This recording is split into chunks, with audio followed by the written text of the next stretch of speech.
অনেক বছর আগে, যখন পৃথিবীর বেশিরভাগ অংশই মানুষের কাছে অজানা ছিল, তখন দক্ষিণ আমেরিকার বিশাল আমাজন জঙ্গলকে ঘিরে প্রচলিত ছিল এক বিস্ময়কর কিংবদন্তি। বলা হতো জঙ্গলের গভীরে এমন একটি অলৌকিক গাছ রয়েছে যার নাম টিয়ার্স অব দ্য মুন।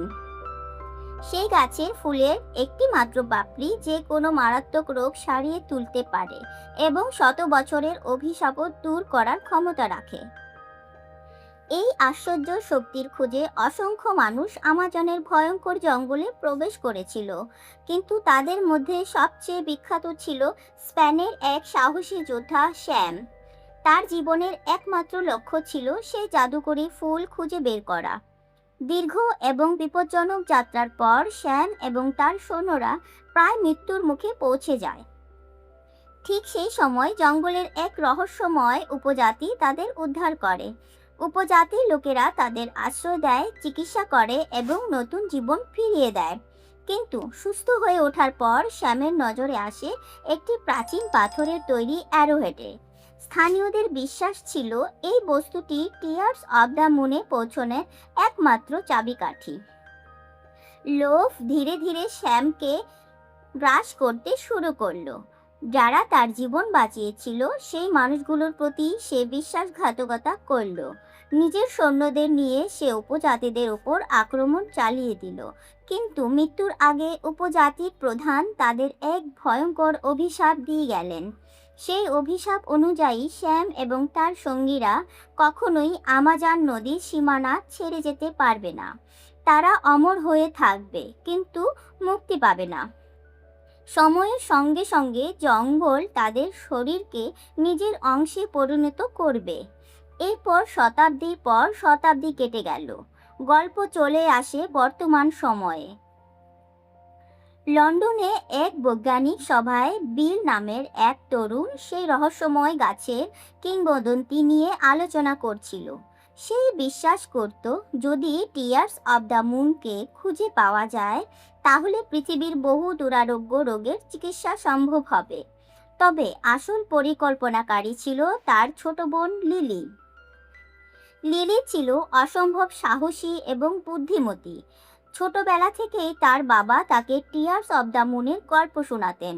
বাবার মৃত্যুর পর সেই অসমাপ্ত স্বপ্ন পূরণ করার দায়িত্ব যেন নিজের কাঁধে নিলে লিলি। কিন্তু সমস্যা ছিল অন্য জায়গায়।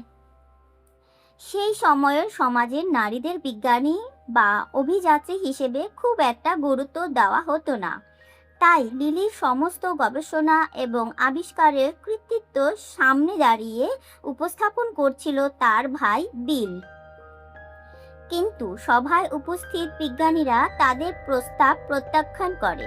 তারা অ্যারোহেডের সন্ধানে কোনো অর্থ বা সহযোগিতা দিতে রাজি হলো না। তবে লিলি এত সহজে হার মানার মেয়ে নয়। সে সিদ্ধান্তে নিল যেভাবেই হোক অ্যারোহেড তাকে খুঁজে বের করতেই হবে। কিছুক্ষণ পর সবাই যখন অন্যদিকে ব্যস্ত, তখন লিলি গোপনে ভবনের ভেতরে প্রবেশ করলো। তার হাতে ছিল একটি পুরনো মানচিত্র। সে মানচিত্র অনুসরণ করে সে পৌঁছে গেল প্রাচীন নিদর্শন সংরক্ষণের ঘরের সামনে। পথে তার সাথে দেখা হয়ে গেল প্রিন্সের। ধনী, ক্ষমতাবান এবং অত্যন্ত নির্মম এই জার্মান রাজপুত্রের একই বস্তুর খোঁজে এসেছিল। কিন্তু লিলিকে দেখে সে বিশেষ সন্দেহ করল না। সুযোগ বুঝে লিলি দ্রুত ছদ্মবেশ ধারণ করলো এবং অবশেষে সেই কাঙ্ক্ষিত বাক্সটির খোঁজ পেল, যার ভেতরে ছিল বহু প্রতীক্ষিত অ্যারোহেড। কিন্তু ঠিক তখনই যেখানে উপস্থিত হয় প্রিন্স জোয়াকিন এবং তার লোকেরা। তারা বাক্স খুলে দেখে অ্যারোহেড উধাও। এদিকে লিলি চুপি চুপি পালানোর চেষ্টা করছিল, কিন্তু প্রিন্স তাকে দেখে ফেলল। মুহূর্তের মধ্যে শুরু হয়ে গেল ধাওয়া। লিলি পুরো ভবনের ভেতর দৌড়তে শুরু করলো। একের পর এক বাধা অতিক্রম করে সে সবার চোখে ধুলো দিতে লাগলো, কিন্তু শেষ পর্যন্ত প্রিন্স নিজেই তার পথ আটকে দাঁড়ালো। নিজেকে বাঁচানোর জন্য লিলি লাইব্রেরির জানালা দিয়ে বাইরে ঝাঁপ দিল। সৌভাগ্যবশত সে একটি ঝুলন্ত মই ধরে ফেলতে সক্ষম হয়, কিন্তু প্রিন্স দয়া দেখানোর মানুষ ছিল না। সে মইয়ের দড়ি খুলে দিল। মৃত্যু যেন তাকে ইঞ্চি দূরে দাঁড়িয়েছিল। প্রিন্স তাকে বলল অ্যারোহেড ফিরিয়ে দিলে সে তাকে বাঁচিয়ে দেবে। লিলি শান্তভাবে তার হাতে থাকা বাক্সটি প্রিন্সের দিকে ছুড়ে দিল। প্রিন্স ভেবেছিল অবশেষে সে জিতে গেছে, কিন্তু ঠিক সেই মুহূর্তে লিলি দুলতে দুলতে নিচের দড়িতে থাকা একটি বাঁশের উপর লাফ দিয়ে পড়ল। বাসটি চালাচ্ছিল তার ভাই বিল। অন্যদিকে প্রিন্স দ্রুত বাক্স খুলল, কিন্তু বাক্সের ভেতর অ্যারোহেড ছিল না। রাগে তার চোখ লাল হয়ে উঠল। সে বুঝতে পারল এই সাধারণ মেয়েটি তাকে বোকা বানিয়ে দিয়েছে। ক্রোধে উন্মত্ত হয়ে প্রিন্স জোয়াকিন শপথ করল পৃথিবীর যে কোনো প্রান্ত থেকেই হোক সে লিলিকে খুঁজে বের করবে এবং টিয়ার্স অব দ্য মুনের শক্তি নিজের দখলে আনবেই। এরপর কিছুদিনের মধ্যেই লিলি এবং বিল তাদের সমস্ত প্রস্তুতি সম্পন্ন করল। তাদের গন্তব্য ভয়ঙ্কর, রহস্যময় এবং অজানা আমাজন জঙ্গল। কিন্তু তারা জানতো না তাদের জন্য সামনে অপেক্ষা করছে এমন এক যাত্রা যেখানে প্রতিটি পদে লুকিয়ে আছে মৃত্যু, বিশ্বাসঘাতকতা এবং ৫,০০০ বছরের পুরনো এক অভিশাপ। যার সবচেয়ে বড় কথা, আমাজনের সেই গভীর জঙ্গলে তাদের সঙ্গে দেখা হতে চলেছে এমন এক রহস্যময় মানুষের, যে গত ৪০০ বছর ধরে এক অসম্ভব গোপন সত্য নিজের বুকের মধ্যে লুকিয়ে রেখেছে। অন্যদিকে পৃথিবীর সবচেয়ে বিপজ্জনক জায়গাগুলোর মধ্যে অন্যতম আমাজন জঙ্গলের বুক চিরে বয়ে চলা নদীতে একটি পুরনো স্টিমবোট নিয়ে পর্যটকদের ঘুরে বেড়াচ্ছিল এক অদ্ভুত স্বভাবের মানুষ, যার নাম ছিল ফ্রাঙ্ক। মুখে সবসময় হাসি, কথায় প্রচুর রসবোধ আর বুদ্ধিতে ভরা এই মানুষটি নিজের পর্যটন ব্যবসা চালাতো এক অদ্ভুত কৌশলে। সে পর্যটকদের সবসময় বিশ্বাস করাতো যে আমাজনের প্রতিটি প্রাণী, প্রতিটি গাছ, এমনকি নদীর পানিও মানুষের জন্য প্রাণঘাতী। অবশ্য এর বেশিরভাগই ছিল তার সাজানো নাটক। কখনো কৃত্রিম বিপদের অভিনয়, কখনো আবার স্থানীয় উপজাতিদের সাহায্যে ভয়ঙ্কর পরিস্থিতি তৈরি করে পর্যটকদের কাছ থেকে মোটা অঙ্কের টাকা আদায় করত সে। তবে এসবের আড়ালে লুকিয়ে ছিল এক গভীর রহস্য, যা সম্পর্কে কেউ কিছু জানত না। এদিকে দীর্ঘ যাত্রার পর লিলি এবং বিল আমাজনের তীরে অবস্থিত ছোট্ট একটি শহরে এসে পৌঁছয়। তাদের একটাই উদ্দেশ্য, এমন একজন দক্ষ নৌকা চালক খুঁজে বের করা যে তাদের নদীর গভীরে নিয়ে যেতে পারে। খোঁজ করতে করতে তারা পৌঁছে যায় রায় নামে এক ধনী ব্যবসায়ীর কাছে, যিনি এলাকার বেশিরভাগ নৌকোর মালিক ছিলেন। কিন্তু তখনই অন্য একটি ঘটনা ঘটছিল। ফ্র্যাঙ্ক রায়ের অফিসে গোপনে ঢুকে গিয়ে নৌকোর ইঞ্জিন ফেরত পাওয়ার জন্য চাবি খুঁজছিল, কারণ ঋণের টাকা শোধ করতে না পারায় রায় তার নৌকোর ইঞ্জিন খুলে নিয়ে আটকে রেখেছিল। ঠিক তখনই সেখানে এসে হাজির হয় লিলি। ফ্রাঙ্ক পরিস্থিতি সামলাতে নিজেকেই রায় বলে পরিচয় দেয়। লিলি তাকে একটি পুরনো মানচিত্র দেখিয়ে জানায় সে আমাজনের গভীরে একটি বিশেষ জায়গায় যেতে চায় এবং এর জন্য অনেক টাকা দিতেও প্রস্তুত। টাকার কথা শুনে ফ্রাঙ্কের চোখ চকমক করে ওঠে, কিন্তু যখন সে জানতে পারে এই অভিযানের সঙ্গে একটি রহস্যময় অ্যারোহেড জড়িত, তখন তার কৌতূহল আরও বেড়ে যায়। কিছুক্ষণ পর সত্যিকারের রায়কে নিয়ে বিল সেখানে পৌঁছে যায়। মুহূর্তেই ফ্রাঙ্কের মিথ্যা ধরা পড়ে যায়। প্রচণ্ড রেগে গিয়ে লিলি তাকে ছেড়ে চলে যাওয়ার সিদ্ধান্ত নেয়, কিন্তু ঠিক তখনই ফ্রাঙ্কের চোখে পড়ে লিলির গলায় ঝোলানো এই এক প্রাচীন অ্যারোহেড। সেটি দেখেই যেন তার মুখে হাসি মিলিয়ে গেল। অনেক বছর ধরে হারিয়ে যাওয়া কোনো স্মৃতি যেন হঠাৎ তার সামনে ফিরে এসেছে। ফ্রাঙ্ক এবার যে কোনো মূল্যে লিলির অভিযানে অংশ নিতে চাইল।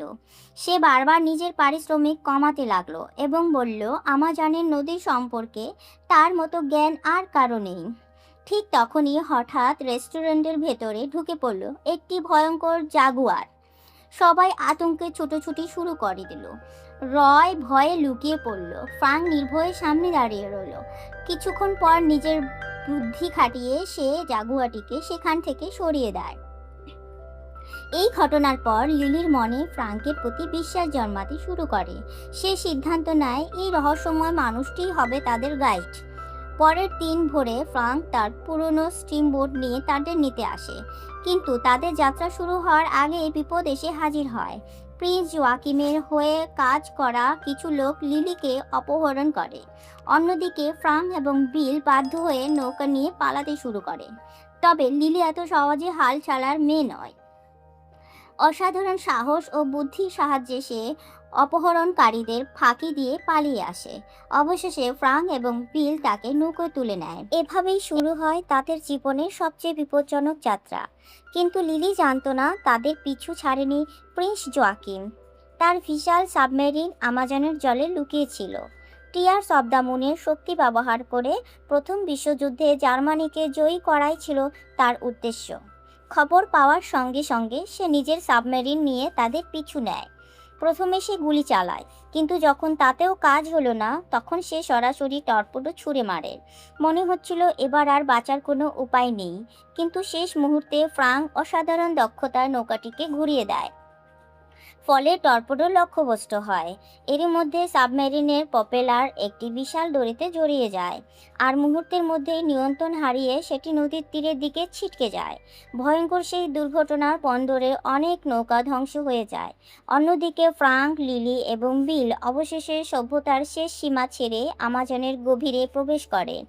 দিনের পর দিন নদীপথে চলতে চলতে লিলি প্রাকৃতিক সৌন্দর্যকে মুগ্ধ হয়ে পড়ে, আর ক্যামেরায় একের পর এক ছবি আর ভিডিও জমা করতে থাকে। এদিকে ফ্রাঙ্কের সঙ্গে ধীরে ধীরে তার বন্ধুত্ব গড়ে উঠতে শুরু করে। হাসি, ঠাট্টা, গল্প আর ছোট ছোট মুহূর্তের মধ্যে অজান্তেই এক অদ্ভুত সম্পর্ক তৈরি হতে থাকে। কিন্তু সুখ বেশিক্ষণ স্থায়ী হলো না। একদিন লিলি মানচিত্র দেখে নতুন একটি পথ বেছে নিতে চাইল। এই পথ ছিল অনেক ছোট কিন্তু ভয়ঙ্কর বিপজ্জনক। ফ্রাঙ্ক তাকে বারবার নিষেধ করলো, কারণ সে জানতো ওই পথের মধ্যে মৃত্যু লুকিয়ে আছে। কিন্তু লিলি নিজের সিদ্ধান্ত থেকে এক চুলও সরল না। অবশেষে বাধ্য হয়ে ফ্রাঙ্ক তার কথাই মেনে নিল। রাতের বেলা নদীর তীরে নৌকা থামে সবাই বিশ্রাম নিচ্ছিল। বিল ঘুমিয়ে পড়লেও ডেকে বসে গল্প করছিল ফ্রাঙ্ক আর লিলি। ধীরে ধীরে তারা একে অপরের অতীত সম্পর্কে জানতে শুরু করলো। কিন্তু ঠিক তখনই অন্ধকারের ভেতর থেকে ভেসে এলো এক ভয়ঙ্কর গর্জন। একটি বিশাল জাগুয়ার তাদের নৌকার ওপর উঠে এসেছে। আর সেই মুহূর্ত থেকেই শুরু হতে চলেছিল এমন এক রহস্যের, যা 400 বছর ধরে অন্ধকারের আড়ালে লুকিয়েছিল। কারণ অন্যদিকে প্রিন্স জোয়াকিম ইতিমধ্যেই পৌঁছে গিয়েছিল এমন এক স্থানে যেখানে শত শত বছর ধরে বন্দী হয়েছিল এক অভিশপ্ত যোদ্ধা স্যাম। আর তার মুক্তির সঙ্গে সঙ্গে আমাজনের বুক থেকে আবার জেগে উঠে চলেছিল 5000 বছরের পুরনো সেই অভিশাপ। অন্যদিকে প্রিন্স জোয়াকিম মুক্ত করে দিয়েছে শত শত বছর ধরে অভিশপ্ত হয়ে থাকা স্যাম এবং তার সঙ্গীদের। আর এখান থেকেই গল্পটি আরও রহস্যময় ও ভয়ঙ্কর হয়ে উঠতে শুরু করে। পরদিন সকালে ফ্রাঙ্ক অত্যন্ত সতর্কতার সাথে তাদের নৌকাটি বিপজ্জনক স্রোতের মধ্য দিয়ে চালিয়ে নিয়ে যাচ্ছিল। চারদিকে বিশাল পাথর আর প্রচুর পানির স্রোত। সামান্য ভুল হলেই মৃত্যু নিশ্চিত। কিন্তু আশ্চর্যের বিষয়, এই ভয়ঙ্কর পরিস্থিতির মধ্যেও লিলি নিজের জেদ ছাড়তে রাজি ছিল না। তার একটাই লক্ষ্য, যেভাবেই হোক টিয়ার্স অব দ্য মুনে সন্ধান খুঁজে বের করা। অবশেষে বহু কষ্টে তাদের নিরাপদ জায়গা পৌঁছায়। এদিকে বিল এবং ফ্রাঙ্ক নৌকার জন্য জ্বালানি কাঠ সংগ্রহ করতে বের হয়। সেই সময় বিল ফ্রাঙ্ককে নিজের জীবনের এমন একটি সত্য জানায়, যা সে খুব কম মানুষকেই বলেছে। সে জানায়, যখন সে বুঝতে পেরেছিল যে সে অন্যদের থেকে আলাদা, তখন সমাজের অনেক মানুষ তাকে গ্রহণ করেনি। কিন্তু তার বোন লিলি সবসময় তার পাশে দাঁড়িয়েছিল। আর সেই কারণেই আজ সে নিজের প্রাণের ঝুঁকি নিয়ে এই অভিযানে এসেছে। অন্যদিকে লিলি কৌতূহলবশত ফ্রাঙ্কের কেবিনে ঢুকে পড়ে। সেখানে গিয়ে সে অবাক হয়ে যায়, কারণ কেবিনের ভেতরে ছড়িয়ে ছিটিয়ে ছিল অসংখ্য পুরনো মানচিত্র, নোট এবং টিয়ার্স অব দ্য মুন সম্পর্কিত গবেষণার তথ্য। এসব দেখে লিলির মনে প্রশ্ন জাগে, ফ্রাঙ্ক কি সত্যিই একজন সাধারণ নৌকার ক্যাপ্টেন? কিন্তু তার প্রশ্নের উত্তর পাওয়ার আগেই হঠাৎ কিছু আদিবাসী তাদের ওপর আক্রমণ করে। অন্তত প্রথমে তাই মনে হচ্ছিল। ফ্র্যাঙ্ক আবারও নিজের পুরনো কৌশল ব্যবহার করে পুরো ঘটনাকে নাটকের রূপ দিয়েছিল। সে স্থানীয় লোকেদের টাকা দিয়ে পর্যটকদের ভয় দেখাতো এবং সেই কাজই করছিল। কিন্তু পরিস্থিতি হঠাৎ বদলে যায় যখন লিলি অ্যারোহেড গায়ে থাকা চিহ্নগুলোর অর্থ জানতে চায়। উপজাতির প্রধান তাদের জানায় টিয়ার্স অব দ্য মুনের ফুল কেবল বিরল ক্রাইম মুন এর সময় ফুটে ওঠে এবং সেই সময়ে আর মাত্র 2 দিন বাকি। তিনি আরও বলেন এই গাছের কাছে পৌঁছাতে হলে এমন এক সাপের চিহ্ন অনুসরণ করতে হবে যে নিজের লেজ নিজেই কামড়ে ধরে আছে। এ কথা শুনে লিলির মনে পড়ে যায় সে একই চিহ্ন তার মানচিত্রে দেখেছিল। সে বুঝতে পারে তারা এখন সত্যিই লক্ষ্যস্থানে পৌঁছে গেছে। কিন্তু ঠিক তখনই অন্ধকারের মধ্য থেকে আবির্ভাব ঘটে অভিশপ্ত কনকুইস্টারদের। 4000 বছর ধরে জঙ্গলের অভিশাপে বিকৃত হয়ে যাওয়া সেই যোদ্ধাদের চেহারা আর মানুষের মতো ছিল না। কারো শরীরে বিষাক্ত সাপ বাসা বেঁধেছে, কারো শরীর গাছপালায় শিকড়ে ভরে গেছে, আর কারো শরীর থেকে অসংখ্য মৌমাছি বেরিয়ে আসছে। তাদের নেতা স্যাম। তাদের একমাত্র উদ্দেশ্য ছিল অ্যারোহেডটি পুনরুদ্ধার করা। শুরু হয়ে যায় ভয়ঙ্কর যুদ্ধ। ফ্রাঙ্ক প্রাণপণ লড়াই করতে থাকে, কিন্তু যুদ্ধের এক পর্যায়ে স্যাম তার বুকে ছুরি বসিয়ে দেয়। মৃত্যুর পর ফ্রাঙ্ক শেষ মুহূর্তে অ্যারোহেডটি লিলির দিকে ছুড়ে দিতে সক্ষম হয়। এরপর সে গভীর খাদে পড়ে যায়। কোনো মতে প্রাণ বাঁচিয়ে লিলি এবং বিল সেখান থেকে পালিয়ে যায়। পরদিন সকালে লিলি অবাক হয়ে যায়, কারণ ফ্রাঙ্ক যেন কিছুই হয়নি এমনভাবে তার সামনে দাঁড়িয়েছিল। কিন্তু যখন বিল এবং উপজাতি প্রধান তার পিঠে গাঁথা ছুরিটি দেখতে পায়, তখন তারা আতঙ্কিত হয়ে পড়ে। সবকিছু লুকিয়ে রাখা আর কোনো উপায় ছিল না। অবশেষে ফ্রাঙ্ক এমন এক সত্য প্রকাশ করল যা শুনে সবাই স্তব্ধ হয়ে গেল। সে জানালো সে নিজেও স্যামের দলের একজন ছিল। 4000 বছর আগে স্যামের সবচেয়ে কাছের বন্ধু ছিল সে।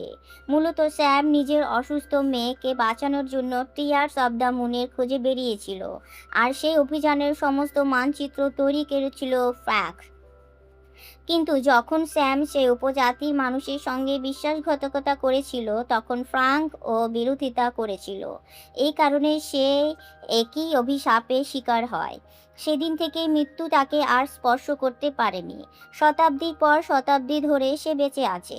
সে দেখেছে বন্ধুদের হারিয়ে যেতে, সভ্যতার পরিবর্তন হতে, অসংখ্য মানুষকে আসতে এবং চলে যেতে। শেষ পর্যন্ত সে আশা হারিয়ে ফেলে এবং সাধারণ পর্যটক গাইডের জীবন বেছে নেয়। কিন্তু ভাগ্য আবার তাকে টিয়ার্স অব দ্য মুনের পথে ফিরিয়ে এনেছে। ফ্র্যাঙ্কের কথা শুনে লিলি বুঝতে পারে এতদিন সে যার উপর ভরসা করেছে সেই মানুষটির বুকের মধ্যে লুকিয়ে আছে 4000 বছরের একাকিত্ব আর যন্ত্রণা। অন্যদিকে প্রিন্স জোয়াকিম বিলকে বন্দি করে ফেলে। অত্যাচারের মুখে বিল বাধ্য হয়ে টিয়ার্স অব দ্য মুনের অবস্থান বলে দেয়। কিন্তু চতুর জোয়াকিম স্যামকে কিছুই জানায় না। সে চেয়েছিল জাদুকরী শক্তি শুধুমাত্র তার নিজের হাতেই থাকুক। এদিকে ফ্রাঙ্ক এবং লিলি শেষ সূত্র অনুসরণ করে এমন একটি স্থানে পৌঁছয় যেখানে নদীর পথ হঠাৎ করেই শেষ হয়ে গেছে। প্রথমে মনে হচ্ছিল তাদের যাত্রা এখানেই শেষ, কিন্তু ফ্রাঙ্ক পানির নিচে একটি প্রাচীন গোপন কক্ষ আবিষ্কার করে। সেখানে ছিল এক রহস্যময় যন্ত্র যা সক্রিয় করতে পারলে হয়তো লুকিয়ে থাকা পথ খুলে যাবে। সমস্যা হলো ভেতরে ঢোকার জন্য লিলিকেই যেতে হবে, কিন্তু লিলি সাঁতার জানতো না। তবুও আর কোনো উপায় ছিল না। অবশেষে সাহস সঞ্চয় করে ফ্রাঙ্কের সঙ্গে পানির নিচে নেমে পড়ল সে। প্রচুর ভয় আর মৃত্যুর ঝুঁকি নিয়ে লিলি সেই রহস্যময় যন্ত্রটি সক্রিয় করতে সক্ষম হয়। ধীরে ধীরে সেখানকার সমস্ত পানি সরে যেতে শুরু করে, আর ঠিক তখনই তাদের সামনে উন্মোচিত হয় এক বিস্ময়কর দৃশ্য। বহু শতাব্দী ধরে লুকিয়ে থাকা টিয়ার্স অব দ্য মুনের প্রকৃত অবস্থান তারা আবিষ্কার করে ফেলেছে। কিন্তু আনন্দের সেই মুহূর্ত বেশিক্ষণ স্থায়ী হলো না, কারণ যখন তারা সামনে তাকালো তখন দেখতে পেল প্রিন্স জোয়াকিম বন্দি বিলকে সঙ্গে নিয়ে ইতিমধ্যেই সেখানে পৌঁছে গেছে। আর তাদের অজান্তে একটি মৌমাছি পুরো ঘটনা স্যামের কাছেও পৌঁছে দিয়েছে। অর্থাৎ টিয়ার্স অব দ্য মুনের শেষ লড়াই এখন শুরু হতে চলেছে। অন্যদিকে অভিশপ্ত কুইনস্টোরদের নেতা শ্যামও তাদের অবস্থান জানতে পেরে দ্রুত সেই জায়গার দিকে এগিয়ে আসছিল। এবার শুরু হতে চলেছে 5000 বছরের পুরনো রহস্যকে ঘিরে শেষ যুদ্ধ।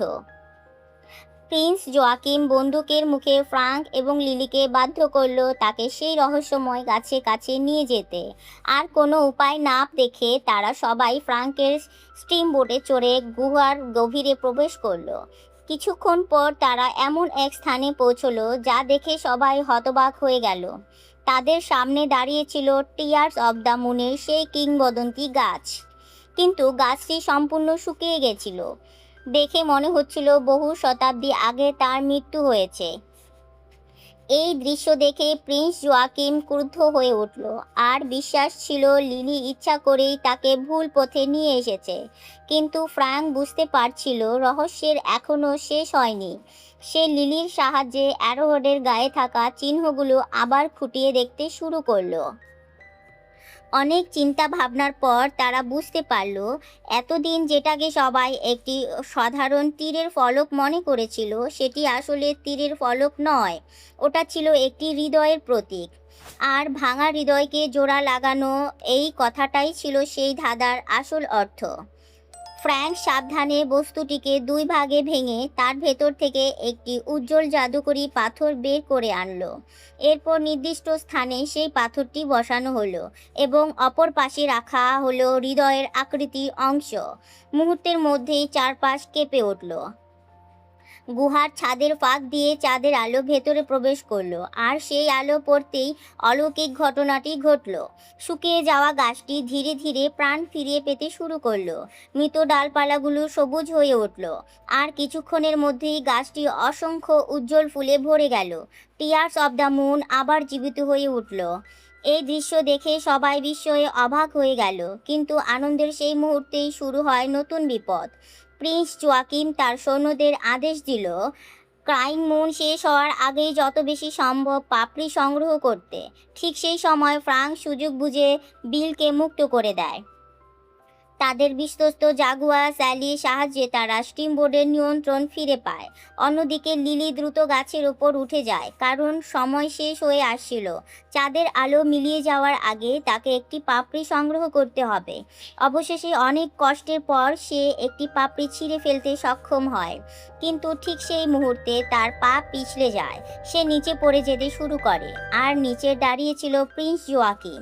সে লিলিকে বন্দুক দেখিয়ে পাপড়িটি নিজের হাতে তুলে দিতে বলে। কিন্তু হঠাৎ করেই পুরো গুহা কেঁপে ওঠে। গাছটি ধীরে ধীরে ভেঙে পড়ে শুরু করে। নিজের প্রাণ বাঁচানোর জন্য লিলি পাপড়িটি ছেড়ে দেয় এবং কোনোভাবে নিজেকে সামলে নেয়। ঠিক সেই সময় ফ্রাঙ্ক পড়ে যাওয়ার আরেকটি পাপড়ি ধরে ফেলে। কিন্তু এর মধ্যেই শ্যাম তার অভিশপ্ত সঙ্গীরা সেখানে পৌঁছে যায়।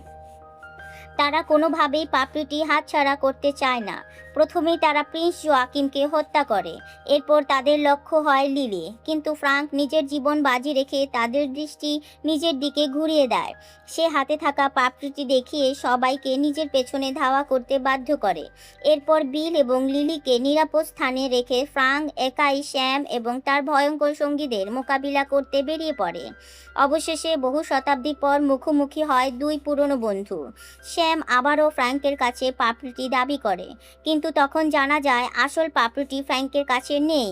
সে অনেক আগেই সেটি বিলের হাতে দিয়ে দিয়েছিল। শ্যাম বুঝতে পারল শেষবারের মতো আবারও ফ্র্যাঙ্ক তাকে পরাজিত করেছে। ঠিক তখনই ফ্রাঙ্ক আর স্টিমবোট নিয়ে একটি প্রাচীন পাথরের স্তম্ভে ধাক্কা মারে। ভয়ঙ্কর সেই সংঘর্ষের ফলে নদীর পানি গুহার ভেতরে প্রবেশ করা বন্ধ হয়ে যায়। আর এটাই ছিল অভিশপ্ত কুইনস্টোরদের সবচেয়ে বড় দুর্বলতা, কারণ নদীর সংস্পর্শ থেকে দূরে চলে গেলে জঙ্গল তাদের নিজের বন্দি করে ফেলে। মুহূর্তের মধ্যে গাছের শিকড়, লতাপাতা এবং পাথর শ্যাম ও তার সঙ্গীদের জড়িয়ে ফেলতে শুরু করে। ধীরে ধীরে তারা আবার পাথরের মূর্তিতে পরিণত হয়ে যায়। কিন্তু কিন্তু এবার ফ্রাঙ্ক ও তাদের সঙ্গে আটকা পড়ে যায়, কারণ সেও ওই অভিশাপের অংশ ছিল। কিছুক্ষণ পর সেখানে পৌঁছয় লিলি। সে বুঝতে পারে ফ্রাঙ্ক নিজের জীবন উৎসর্গ করেছে। কাঁদতে কাঁদতে সে সেই জাদুকরি পাপ্রটি ফ্রাঙ্কের হাতে তুলে দেয়। সে নিজের স্বপ্ন, নিজের গবেষণা, এমনকি মানবজাতির জন্য অসংখ্য রোগের চিকিৎসা আবিষ্কারের সুযোগও ত্যাগ করে শুধুমাত্র ফ্রাঙ্ককে বাঁচানোর জন্য। কিন্তু অবাক করার বিষয়, কিছুই ঘটল না। হতাশ হয়ে লিলি এবং বিল সেখান থেকে ফিরে যায়। শুধু স্যালি তার প্রিয় মালিকের জন্য অপেক্ষা করতে থাকে। কিন্তু কিছুক্ষণ পর স্যালি হঠাৎ করে গর্জন করতে শুরু করে। শব্দ শুনে লিলি ফিরে তাকায়, আর তারপর যা দেখলো তা বিশ্বাস করার মতো ছিল না। ফ্র্যাঙ্ক আবার জীবিত হয়ে উঠেছে। আনন্দ ছুটে গিয়ে লিলি তাকে জড়িয়ে ধরে। আর তখনই তারা দেখতে পেল টিয়ার্স অব দ্য মুন যেন তাদের ভালোবাসার মূল্য দিয়েছে। গাছটি তাদের জন্য আরও একটি পাপড়ি রেখে গেছে। এর ফলে ফ্রাঙ্কের 4000 বছরের অভিশাপ অবশেষে শেষ হয়ে যায়। কিছুদিন পরে সবাই লন্ডনে ফিরে আসে। ফ্রাঙ্ক প্রথমবারের মতো আমাজনের বাইরে পা রাখে। 4000 বছরের বন্দি জীবন শেষ করে সে নতুন পৃথিবীকে নতুন চোখে দেখতে শুরু করে।